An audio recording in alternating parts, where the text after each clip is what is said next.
fetters of iron, etc., are not reckoned as strong as desire for wife, children, and worldly goods. Dhammapad 345. Fetters of iron, etc., are not reckoned as strong as desire for wife, children, and worldly goods.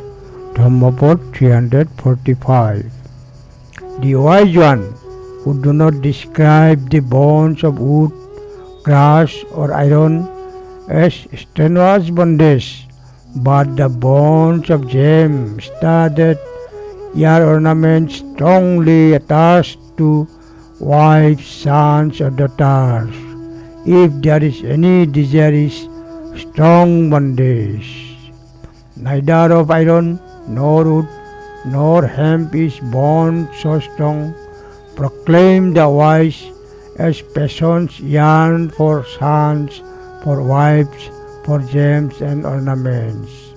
Dhammapad 345.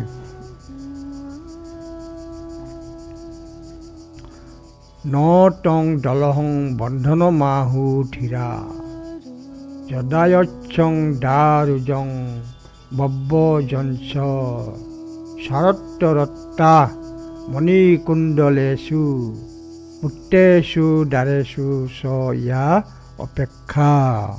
Dhammapad 345.